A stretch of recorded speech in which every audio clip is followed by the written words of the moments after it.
Hola, esta es, a ver, durante los últimos días, semanas, tal vez, no sé, un mes, un poco más, hemos estado conversando en la oficina de el oficio de la ingeniería estructural y que efectivamente es muy evidente que ha cambiado durante los años.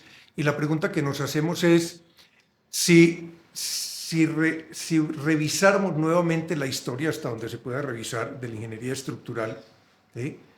¿Será que logramos identificar cambios importantes y a qué se debieron esos cambios en el oficio? Y pues todo eso tiene una intención, y es que nos estamos preguntando cuáles son los cambios que se van a generar en el oficio de la ingeniería estructural hoy por las nuevas tecnologías, el avance computacional, la velocidad de estas máquinas y la capacidad que tienen. Hoy en particular, algo que a mí me preocupa, y no solo a mí, sino a quienes hemos estado conversando de esto, es la inteligencia artificial. ¿Cuáles son los cambios que va a generar? Y entonces este es un primer video de no sé cuántos alrededor de esa historia. Pero al final, ¿sí? No es una historia, sino que al final trataremos de responder algunas preguntas que nos parece que son importantes. ¿Sí? ¿Qué es lo que va a pasar? ¿Qué creemos que va a pasar? ¿Y qué deberíamos hacer para prepararnos para esto? También hay otra pregunta detrás que es muy interesante, y es: ¿será que los cambios tecnológicos o procedimentales o de conocimientos a lo largo de la historia, que son efectivamente los que creemos generan cambios en el oficio, han sido una amenaza para este oficio, o por el contrario han generado valor importante en la ingeniería, y no solo en la ingeniería, sino a nuestros clientes, es a quienes les prestamos esa ingeniería? Y entonces hoy, para no más preámbulos, en el camino iremos hablando de estas cosas. Quiero comenzar con el que yo creo que es más fácil, porque de todo lo que hemos averiguado y leído, ¿sí?, creo que todos coinciden, ¿sí?, en que el primero, ¿sí?, por lo menos de lo que tenemos registro e historia, es siempre el mismo. Todos coinciden en que fue Arquímedes, ¿sí?, el que primero habló de ingeniería, y en el caso particular de estática, ¿sí? Arquímedes lo conocemos por muchas cosas, probablemente por unas máquinas de guerra que inventó para proteger el sitio de Siracusa, que era su ciudad que era una ciudad que estaba en Italia, en Sicilia, pero era una ciudad griega, y cuando fue atacada por los romanos. Eso ocurrió, para que nos pongamos también en la línea de tiempo, es importante, ¿sí? Más o menos, no voy a hablar de fechas exactas, entre otras cosas porque no las recuerdo, pero son más o menos 300 años antes de Cristo que vivió Arquímedes. Y él también lo conocemos por el Eureka, por haber resuelto un problema de si la corona del rey era o no toda completa de oro, y entonces el principio de Arquímedes y todas estas cosas. Pero me voy a concentrar particularmente en sus aportes a lo que hoy es nuestro oficio, la ingeniería estructural. Arquímedes, el cuento de la palanca: denme un punto de apoyo y moveré el mundo, ¿sí? Esa frase de él es porque efectivamente él entendió el equilibrio. Fue el primero del que tenemos registro. Pueden haber habido otros, pero si no quedó registro, pues nunca lo sabremos, ¿sí? Él planteó el equilibrio, y no únicamente planteó equilibrio de pesos, ¿sí? El concepto de fuerza todavía no existía en esa época, el concepto de fuerza es muy posterior, pero los pesos, y logró entender el equilibrio de momentos. Eso es increíble en ese momento, ¿sí? Él se dio cuenta que un peso muy grande por la distancia, ¿sí?, equilibraba una vara que tenía pesos, y el fulcro, o sea, el apoyo en cierta posición, y que había una relación entre los pesos y las distancias de esas cargas al punto de apoyo. Eso no es otra cosa que equilibrio. Pero no solo se quedó ahí, fue impresionante, porque Arquímedes, y de hecho fueron unos documentos que se descubrieron muy posteriormente, o por lo menos para nosotros, digamos, la época moderna, a principios del siglo XX, 1900 algo, ¿sí? Se descubrieron unos documentos que señalan a Arquímedes como el... Esto va a sonar un poco atrevido, pero yo lo creo así, el fundador del cálculo, ¿sí? Pero no es de asombrarse. Arquímedes calculó el número pi con una precisión asombrosa para esa época y uno se pregunta cómo fue capaz de calcular el número pi. Para calcular el número pi es porque tuvo que haber medido la circunferencia, ¿sí? Y para medir la circunferencia, dijo, ¿cómo midió la circunferencia? Y efectivamente la midió haciendo una suma infinita de pedazos muy pequeños. Y esa es la base fundamental, por lo menos, del cálculo integral, ¿sí? Y no únicamente fue capaz de medir el número pi, la relación que hay entre la circunferencia y el radio o el diámetro de esa circunferencia, sino que fue capaz de calcular exactamente, ¿sí? Exactamente, aquí hay que hacer una precisión, exactamente fue capaz de relacionar de manera precisa y exacta el volumen de una esfera, ¿sí?, con el volumen de un cilindro circunscrito en esa esfera. Y digo, la relación entre esos volúmenes es tal. El valor preciso del volumen no, porque requería el valor preciso del número pi, ¿sí? Pero esas relaciones entre esos volúmenes él fue capaz de calcularlo. Y fue capaz de calcularlo nuevamente por lo mismo, porque fue capaz de hacer el cálculo de una suma, no de infinitos términos, por supuesto que no, pero decir, y si lo hago cada vez más chiquito y más chiquito y más chiquito, unos polígonos que tenían circunscrita esa circunferencia o esa esfera, ¿sí?, y mientras más chiquito, ¿a qué tendían esos volúmenes? ¿Sí? Y fue capaz de calcular esas relaciones. Pero dice uno, ¿y eso qué tiene que ver con la ingeniería estructural? Pues el hombre no se quedó ahí, ¿sí? Fue capaz de calcular el centro de gravedad de esas figuras, ¿sí? Y para calcular el centro de gravedad de esas figuras, de figuras que no fueran simétricas, por ejemplo, pirámides no perfectamente simétricas, ¿sí?, formas piramidales, es porque efectivamente tenía muy claro el concepto de momento para calcular el centro de gravedad, o sea, en dónde lo tengo que apoyar esas figuras geométricas para que estén en equilibrio.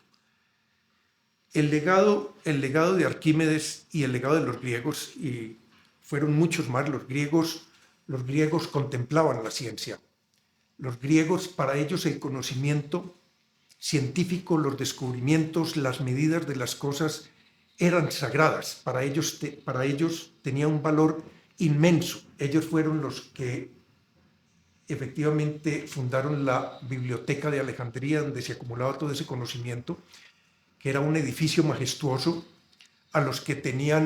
en donde tenían a los científicos de esa época, los matemáticos y los astrónomos, y lo sostenían completamente. Es decir, usted no tiene que hacer otra cosa que pensar. Eso habla de lo que sentían los griegos por el conocimiento y la ciencia. Y lo digo haciendo mucho énfasis porque hubo otra época en la historia de la humanidad en donde no tuvimos ese valor por la ciencia y significó estancamientos y atrasos muy grandes. Pero no nos adelantemos. Arquímedes, además de haber hecho eso, aunque no esté escrito, efectivamente tuvo que haberse preguntado por lo que tenían que soportar, digamos, elementos estructurales. Cuando él calculó esas máquinas de guerra, que de eso hay muchísima información, notas, ¿sí?, para poder enfrentarse al ejército romano que estaban invadiendo su ciudad, que eran cables, puntales, vigas, ¿sí?, y funcionaron perfectamente bien. Él tuvo que haber hecho uso de ese conocimiento del equilibrio de los centros de gravedad para haber construido con precisión esas máquinas de guerra y que efectivamente fueran efectivas.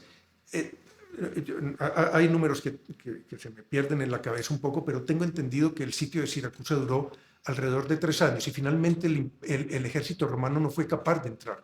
No fue capaz de entrar a su ciudad, sino que lo cercaron y ellos tuvieron que rendirse por hambre, porque no dejaron entrar nada, pero no fueron capaces de escalar los muros de la ciudad y de conquistarla como normalmente lo habían hecho. Y parece ser que todo se debió a las máquinas de guerra que diseñó Arquímedes.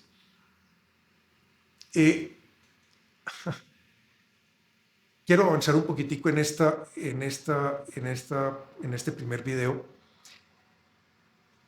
ir a los romanos. ¿Sí? De los romanos no quedó ciencia. Quedaron muchas obras, efectivamente, obras majestuosas. ¿Sí? Los acueductos, puentes, ¿sí? Catedrales, obras gigantescas, pero no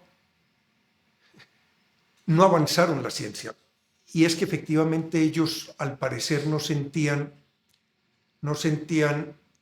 ese aprecio y no le daban el valor que le dieron los griegos a la ciencia. Y entonces, al parecer, ellos hicieron uso del conocimiento de los griegos, efectivamente lo hicieron, ¿sí? Admiraban profundamente lo que habían hecho los griegos, pero no lo avanzaron, no lo cultivaron y no hicieron más ciencia. Y entonces, de toda la época romana, y otra vez menciono unas cifras que son simplemente para tener un poco de línea de tiempo, el Imperio Romano finalmente desapareció alrededor del año 500, 400, no sé qué, hay una fecha muy precisa de la última batalla, lo que sea, pero es más o menos 500 años después de Cristo, o sea, entre Arquímedes y la desaparición completa del Imperio Romano transcurrieron cerca de 800 años, 300 años antes de Cristo y 500 años. Hay muchas obras de ingeniería fabulosas. Por ejemplo, erigir los obeliscos que los romanos se robaron de los egipcios, y los mismos egipcios, ¿cómo hicieron para erigir esos obeliscos? Tuvieron que tener conocimientos importantes de estática, ¿sí? Por lo menos equilibrio, para lograr eso, ¿sí? Pero no hay, y en esto quiero hacer énfasis, no hay documentos escritos que hayan avanzado más la ciencia, ¿sí?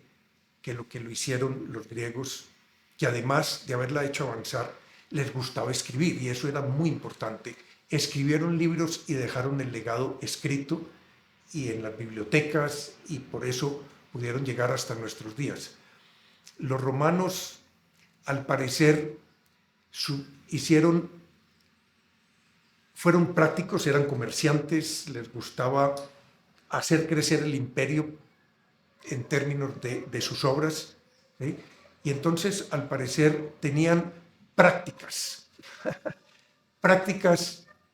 que eran exitosas, ¿sí? Y lo que tenían era un manual, parece ser un manual de cómo hacer estas obras, cómo hacer los acueductos, cómo hacer los puentes, cómo hacer las catedrales.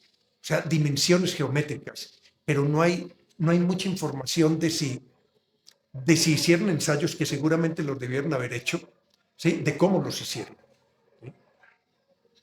Después de que desaparece el Imperio Romano, 500 años, ¿sí? La historia de la humanidad, no únicamente en ciencias, sino en muchas cosas, fue el oscurantismo, la Edad Media, y duró 1000 años, ¿sí? Hasta el año más o menos 1500, ¿sí? Que es el personaje que sigue, que no lo voy a abordar hoy, pero es el otro personaje que efectivamente marca un antes y después de él, como lo marcó Arquímedes antes y después de él. Influyó cerca de 1500 años, ¿sí? Con lo que hizo Arquímedes, hasta que llegó el otro personaje, que es Leonardo da Vinci, ¿sí? Que es efectivamente el comienzo de salir de la Edad Media del Renacimiento, ¿sí? Y ese lo dejamos para un próximo video.